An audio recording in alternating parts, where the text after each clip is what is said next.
So joining us to talk about this is former Navy SEAL and author of the book Sheep No More and former Customs and Border Patrol Commissioner under President Trump, Mark Morgan, and the aforementioned, of course, Jonathan Gilliam. Mark, give me your take on why this is happening and what you read. Look, we know why this is happening. Look, since the moment that the VP has been anointed the border czar, she's done everything she could to not accept the responsibility, to distance herself. It was only a week ago where she continued to dismiss it, make jokes about it, call the inhumanity and the crisis going on down the southwest border that thing. Quickly after she was anointed the border czar, her team scrambled together to make sure that they made it clear to distance herself, that she was not taking any role at the border. She was only taking a role in the so-called root causes from the Northern Triangle country. And now, just a few days after President Trump announces that he's going to take Governor Abbott's a request to join him on the border up, then all of a sudden Kamala Harris has joined the border. We see right through this, the absurdity that it is. Yeah, let's bring up that statement that we mentioned, former President Trump releasing this statement just moments ago, saying after months of ignoring the crisis at the southern border, it is great that we got Kamala Harris to finally go and see the tremendous destruction and death that they've created, a direct result of Biden ending my very tough but fair border policies. Harris and Biden were given the strongest border in American history, and now it is by far the worst in American history. If Governor Abbott and I weren't going there next week, she would have never gone. Jonathan, what do you think? Do you think that she'd be heading there? I think it's Friday. If that was not the fact and they were not making their trip planned for next Wednesday? No, absolutely not. She wouldn't be going. And, two things. One, I love being on with Mark because every time we're on and we bring the truth, the leftist media freaks out and they always have a soundbite. So I'm glad that I'm on with Mark. He speaks the truth about all this. The second thing here is that this shows how powerful President Trump is, because the fact is what he did before was effective. When I was a SEAL and I was working in Central South America, we used to sit around and talk about how bad it was down there and how easy it would be to fix the border if somebody just put up a wall, just first of all, and if they had good immigration policy. Trump finally started to do that, and then here comes Biden to reverse all this stuff, and they have invited it to get worse because now it's worse. And so I think what we're seeing here is, even though President Trump isn't president anymore, he is still affecting policy. And I love the fact that this drove them to make her go down there, because what I've learned, and I'm sure Mark knows, I was never at that level in leadership, but politics is an image game and perception is reality. And I think what Kamala Harris was forced to do today was show that whether she tried to do it or not, or make it look better, she messed up. From a visual standpoint, she messed up. Yeah, and let's talk about how this looks. I have often wondered, Mark, whether the vice president didn't go down there because the way it would look if she went, and if subsequent to that trip there was no improvement, those would be bad optics. So what do you think happens now? Because now she's committed to going. What do you think happens afterward? Because she's going to have to make it look like it mattered.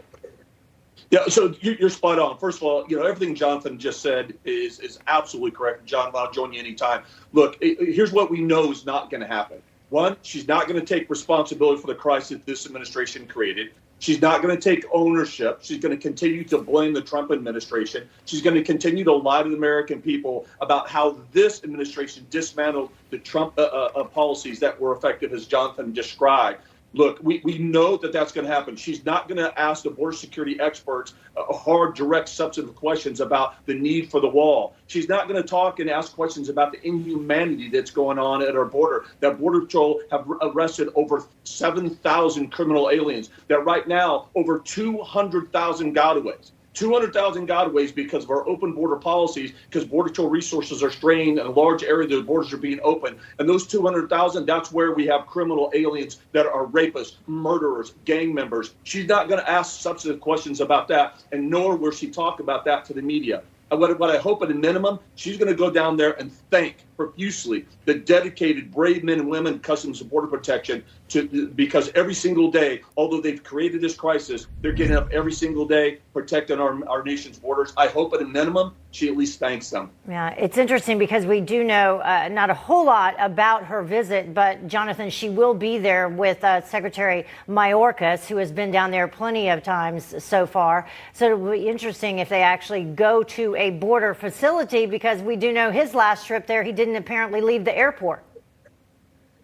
Right, and so he does not inspire any confidence at all that the border crisis is going to be fixed. But here's the interesting thing. When you look at a leader who doesn't take part in the solution until optics force them to, you automatically know there's not going to be any solution. And the person that's directly under her working, Mayorkas, is not interested in fixing the situation. So, and let me just say this, the situation is way worse than even the numbers make it look. I went down and met with Sheriff Lamb a year ago in Arizona, and his stretch of authority is is like 70 miles away from the border in Arizona.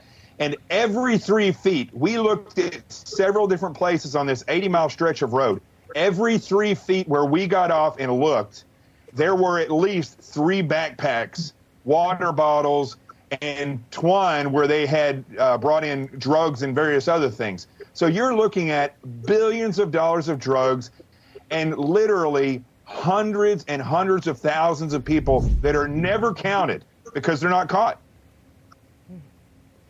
All right, I think we're out of time, but basically 200,000, where did you get the got away number, out of curiosity, Mark? Because we're not even saying all of them are rapists and drug dealers. There may be other people, or maybe normal people that have come into this country that are illegal, but where do you get that 200,000 number?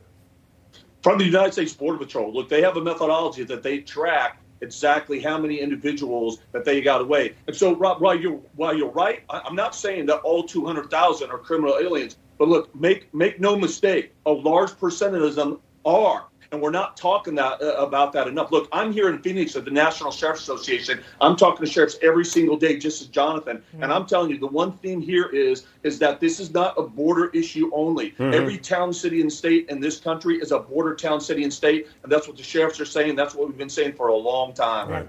All right, Jonathan and Mark, thank you. The majority of people that get caught are not the criminals. You have to remember that. The criminals get away with it. Yeah. Right. Which you've said plenty of times. They don't come back. They don't come back. Yeah. Jonathan, Mark, thank you for joining us. Well, coming up.